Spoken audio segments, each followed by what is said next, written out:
ហើយមានសួរបងស្រីបងស្រីឈ្មោះអ្វីហើយមានកូនឈ្មោះអ្វីដែរហើយកំពុងសិក្សាថ្នាក់ទីប្រមាណចាខ្ញុំឈ្មោះខុនប៉ុនណារីហើយខ្ញុំមានកូន2នាក់សិក្សានៅសាលាមាស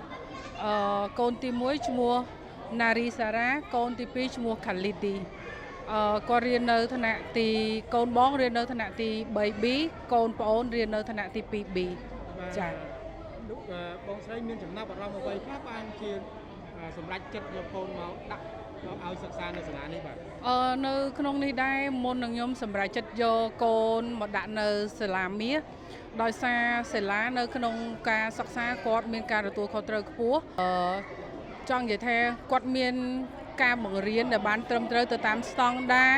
សាលានៅក្នុងប្រទេសកម្ពុជាយើងហើយនៅក្នុងនោះដែរគាត់ក៏មានជាគេហៅថាបែបជាអប់រំខាងអាកប្បកិរិយាក៏បានល្អសុជីវធម៌ខ្ពស់ហើយនៅក្នុងនេះគាត់យកចិត្តទុកដាក់ទៅលើកូនសិស្សទាំងអស់គាត់ជួយ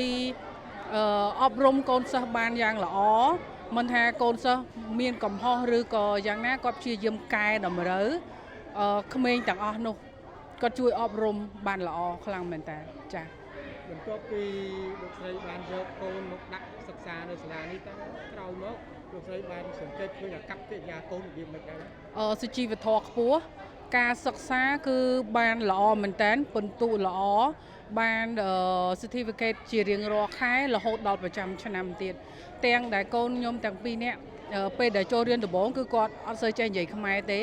ប៉ុន្តែឥឡូវនេះការរៀនភាសាខ្មែររបស់គាត់និងការនិយាយភាសាខ្មែររបស់គាត់គឺបានល្អមែនតើហើយនៅមួយផ្នែកមួយខាងទៀតគឺភាសាអង់គ្លេសហើយភាសាចិនគាត់ក៏ល្អដែរចា៎អរគុណចាអរគុណសាលាសិលាមាសនៃអង្គការក្តីសង្ឃឹមចែកបានសរសើរលើកទឹកចិត្តឲ្យសិស្សពូកែឲ្យបន្តខិតខំរៀនសូត្រសម្រាប់សាលាសិលាមាសនៃអង្គការក្តីសង្ឃឹមបានចែកបានសរសើរដល់សិស្សពូកែដើម្បីលើកទឹកចិត្តឲ្យពួកគេបន្តខិតខំរៀនសូត្រធ្វើយ៉ាងណាឲ្យមានអនាគតល្អសម្រាប់ខ្លួនឯងគ្រួសារនិងសង្គមជាតិក្នុងនោះសាលាក៏បានដាក់ចេញនូវផែនការក្នុងការបង្រៀនសិស្សឲ្យមានសច្ចភាពគុណធម៌គុណភាពនិងក្រមសីលធម៌ដោយសាលាមិនស្វែងរកប្រាក់ចំណេញនោះទេថែមទាំងផ្ដល់អាហារូបករណ៍ដល់សិស្សមកពីមជ្ឈមណ្ឌលកុមារកំព្រានានានិងកុមារមកពីគ្រួសារក្រីក្រផងដែរក្រោយពិធីចែកបានសរសើរដល់សិស្សពូកែលោកតាន់គីមម៉េង